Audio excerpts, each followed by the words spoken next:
Hora de Saúde. Oferecimento Macedo Hospitalar. Tradição em tecnologia presente nos melhores hospitais da Amazônia.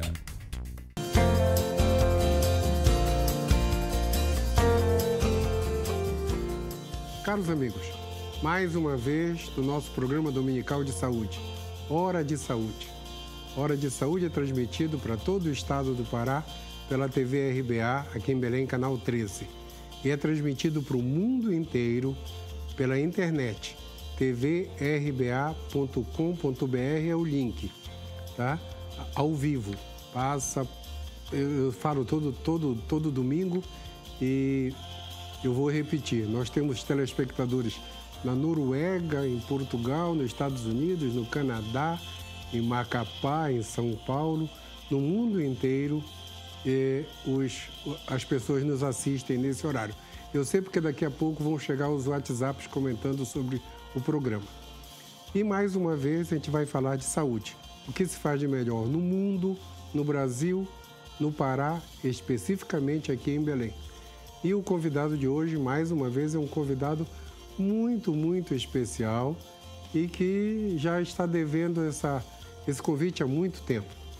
É o Dr. Alberto Magalhães. Alberto, primeiro, muito obrigado por ter vindo. Sabe, eu estou, assim, tremendamente feliz por ter você aqui, tá? O Alberto formou em 89, já vai fazer 30 anos de formado, na UEPA, fez cirurgia geral de gastroenterologia, cirurgia gástrica geral na Federal do Rio de Janeiro. Depois, onde? Pós-graduação no Instituto Carlos Chagas. No Carlos Chagas e mais um tempo... E fiz um estágio no Canadá. No Canadá. Eita! Então, o Alberto é um dos cirurgiões da nova geração. Eu vou falar nova geração porque a gente vai falar no final outra coisa. Que mexe com videolaparoscopia. É a turma que começou, que iniciou isso praticamente no mundo. E eu estou muito feliz. O Alberto, obrigado mesmo de novo, tá? Eu que agradeço. Alberto, eu fiquei teu amigo, eu te conheci porque uma paciente minha tinha um pedaço do estômago dentro do tórax. Era uma área maior que uma laranja e ela não parava de tossir. E ela tinha 90 anos, mais de 90 anos, eu acho. Ela deve ter agora uns 96, 97, está viva ainda, normal. E eu achava que tinha que operar. E eu liguei para alguns cirurgiões, ela tinha parentes médicos na família e ninguém queria operar por causa do risco, por causa da idade. Mas ela não parava de tossir. E eu lembro que eu liguei para você e disse, eu tenho uma paciente assim. Aí você disse para mim, se tu for para a sala junto comigo, eu opero. E no outro dia, nós fomos para a sala juntos, ela ficou só um dia internada, você operou e ela está viva até hoje sem tossir. Sem tossir, isso é importante. Isso que me aproximou de ti, e desde aí eu me considero teu amigo por causa disso. Esse tipo de cirurgia de refluxo, de hérnia, de hiato, essa coisa, é muito frequente, Alberto? Perfeito, Eduardo. Eu agradeço a amizade, obviamente, ela é recíproca. Eu agradeço o convite e te parabenizo pelo programa, que é bem técnico, é bem informativo, isso é importante para a população. Com relação ao refluxo, Eduardo, a doença do refluxo gastroesofagiana, ela é uma doença muito prevalente.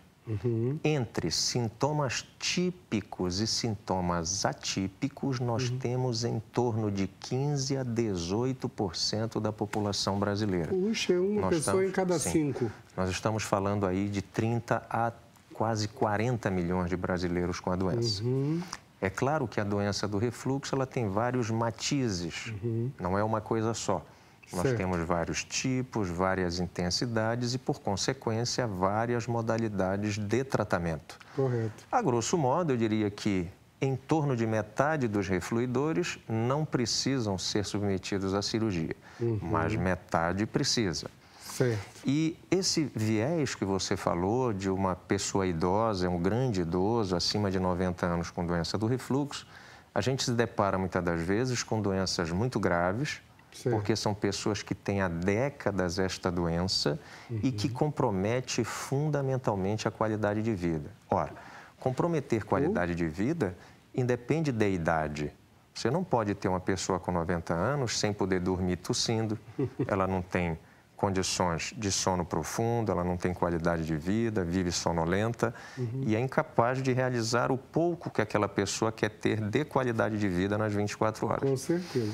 E a cirurgia do refluxo, ela se presta exatamente para isso, né? Para gerar qualidade de vida. Certo. E nesses casos onde você tem uma deficiência importante do hiato, você tem que fazer técnicas de exceção para trazer esse estômago para o abdômen e conseguir resolver o problema dessa paciente. Certo. Mas uma outra situação do refluxo, que é importante o telespectador ouvir, é que o refluxo ele é muito subdiagnosticado.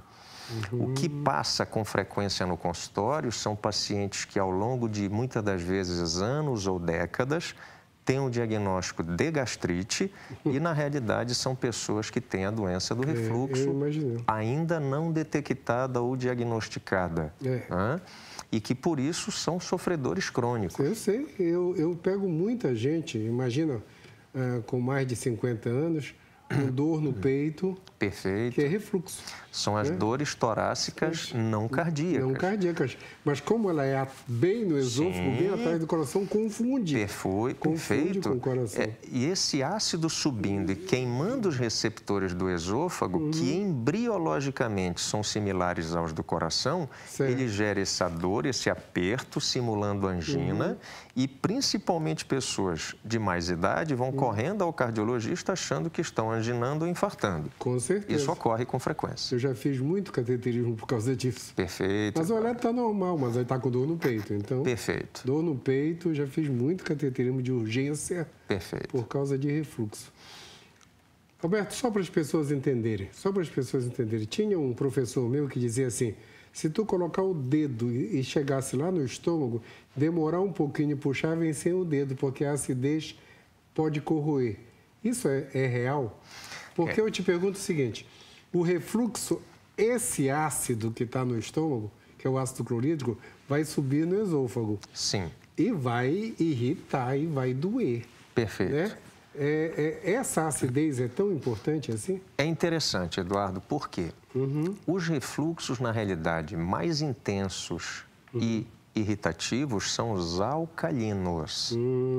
Mas isso faz parte de menos de 5% dos refluxos. Certo. Os refluidores com doença do refluxo definida e diagnosticada é pelo fato deste ácido gástrico que Deus criou no sentido de proteger a espécie humana, certo, e por isso ele convive num ambiente conflagrado, capacitado para isso.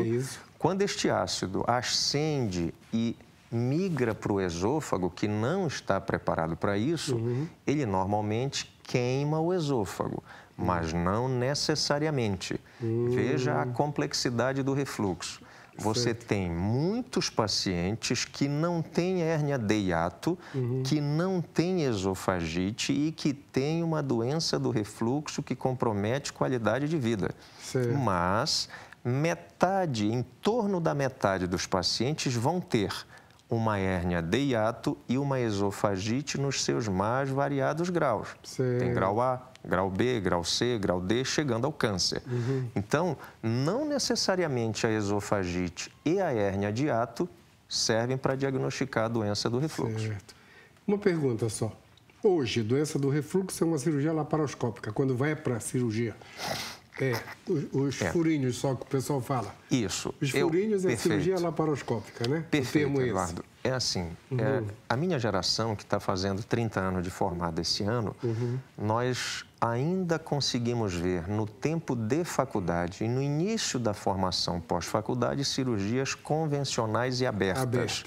E como tais, em virtude dos desconfortos proporcionados no pós-operatório, elas eram indicadas para casos muito agudos, severos e extremos. O que mudou na história da doença do refluxo, inclusive com melhores estudos desta doença? O surgimento da cirurgia laparoscópica e dos exames complementares que surgiram ao redor disso. Correto. Como a manometria esofagiana, a pH-metria esofagiana, hoje a impedância pH-metria. Então, ela passou por estudos mais profundos, mais pormenorizados e hoje se conhece bem mais a doença do refluxo do que há 30 anos atrás, com certeza. Com certeza. O Marco Vinícius já falou isso aqui do perfeito, pH-metria. perfeito. Hoje ele é para o diagnóstico perfeito. Perfeito, Eduardo. Roberto, como a gente não tem tanto tempo, deixa eu te fazer outra pergunta. A cirurgia da vesícula ainda é comum? Muito frequente, Eduardo. Muito frequente. É uma outra cirurgia, para os telespectadores entenderem. Houve uma época que era a maior cirurgia em quantidade no mundo, era a vesícula. Hoje, na realidade, nós temos em torno, o Brasil não é um país de severa estatística como os Estados Unidos, mas em torno de 500 mil cirurgias por ano. De vesícula? De vesícula. E para o telespectador entender, a estatística, assim, em média, 50% das mulheres a partir de 70 anos vão ter cálculo de vesícula. Não necessariamente cirúrgicos, porém eles existem. E continua sendo uma cirurgia frequentíssima, onde a cirurgia laparoscópica, mais uma vez, há 20 e poucos anos, mudou a história da indicação e da recuperação pós-operatória da cirurgia de vesícula. A cirurgia laparoscópica, na minha opinião, eu sempre falo que existem umas evoluções que não são evoluções, são revoluções na história médica. Perfeito. Né? Eu acho que a cirurgia laparoscópica foi uma revolução.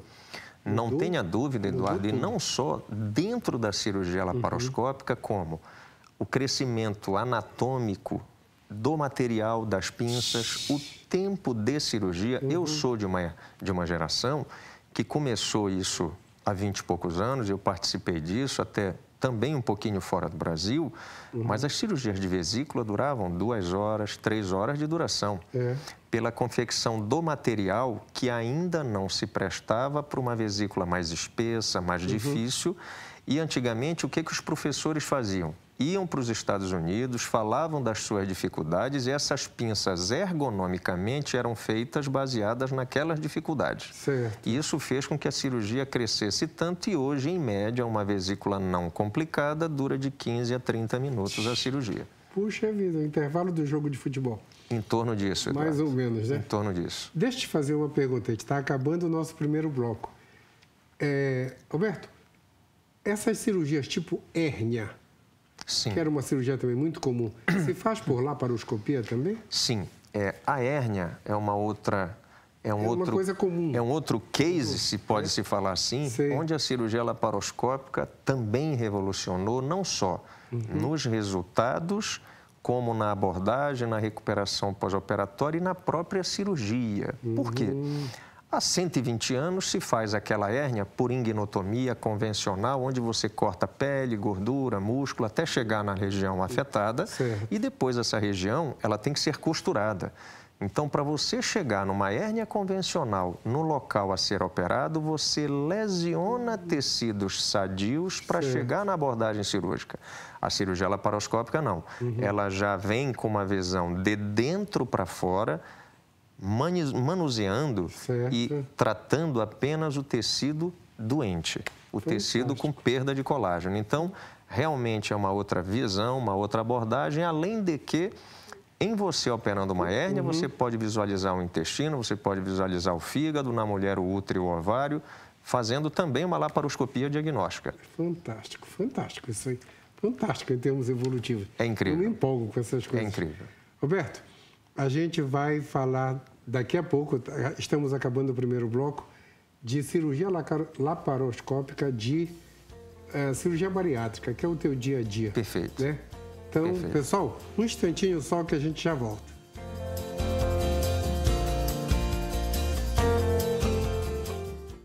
Hora de Saúde. Oferecimento Macedo Hospitalar. Tradição em tecnologia presente nos melhores hospitais da Amazônia.